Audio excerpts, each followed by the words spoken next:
అందరికీ నమస్కారం. కార్తీక పురాణం 19వ రోజు చాతుర్మాస వ్రత మహాత్యం. వశిష్ఠుడు జనకునితో నైమిసారణ్యమునకు శ్రీహరి వెళ్ళడం దగ్గర ఆపిన కథను 19వ రోజున తిరిగి మొదలుపెట్టాడు. నైమిసారణ్యమున ఉన్న మహామునులందరూ శ్రీహరిని అనేక రకములుగా స్తోత్రం చేసిన తరువాత ఆ మునులలో జ్ఞానసిద్ధుడని ఒక మహాయోగి, ఓ దీనబాంధవ మాధవ, నీకివే మా నమస్కారములు. సకల ప్రాణకోటికి ఆధారభూతుడువైన నీకు స్వాగతం. నీ దర్శన భాగ్యము వలన మేమందరము తరించాము. మా ఆశ్రమములు నీ పాద స్పర్శతో పవిత్రములైనవి. ఓ శ్రీహరి, మేము ఈ సంసార బంధముల నుండి బయటపడలేక కొట్టుకుంటున్నాము. మమ్మల్ని ఉద్ధరింపుము. మానవుడు ఎన్ని పురాణాలు చదివినా, ఎన్ని శాస్త్రములు చదివినా నీ దివ్య దర్శనం దుర్లభం. అంత సులభంగా నీ దివ్య దర్శనం ఎవరికీ దొరకదు. నీ భక్తులకు మాత్రమే నీ దర్శన భాగ్యం కలుగుతుంది. ఓ ఉపేంద్ర, ఋషికేశ, మమ్మల్ని కాపాడుము అని మైమరిచి స్తోత్రం చేయగా అంతటా ఆ శ్రీహరి చిరునవ్వు నవ్వి, ఓ జ్ఞానసిద్ధ, నీ స్తోత్రమునకు నేనెంతో సంతసించాను.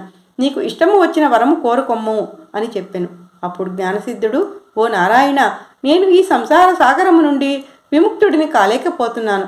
కావున ఎల్లప్పుడూ నా ధ్యానము నీ పాదపద్మములపై ఉండునట్లుగా నన్ను అనుగ్రహింపుము అని వేడుకొనగా అప్పుడు శ్రీమన్నారాయణుడు ఎంతో కరుణతో, ఓ జ్ఞానసిద్ధుడా, నీ కోరిక ప్రకారమే నీకు వరము ఇస్తున్నాను.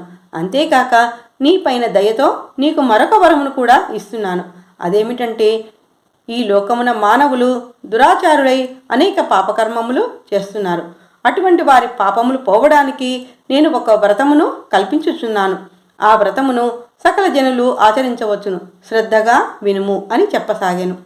నేను ఆషాఢశుద్ధ ఏకాదశి రోజున లక్ష్మీదేవితో కలిసి పాల సముద్రంపై శేషపాన్పుపై పవళిస్తాను. తిరిగి కార్తీక శుద్ధ ద్వాదశి రోజున యోగ నిద్ర నుండి మేల్కొంటాను. కావున ఈ 4 నెలలకు చాతుర్మాసమని పేరు.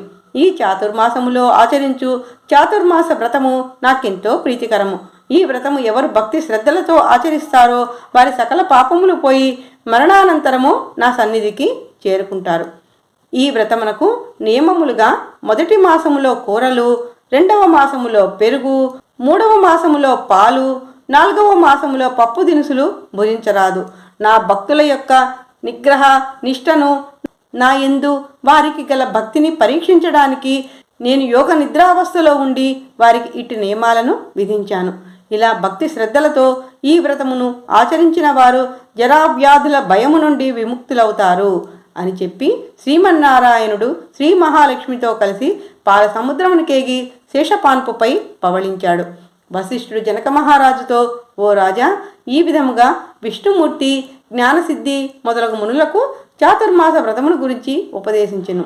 ఈ వృత్తాంతము అంగీరసుడు ధనలోపునికి చెప్పాడు.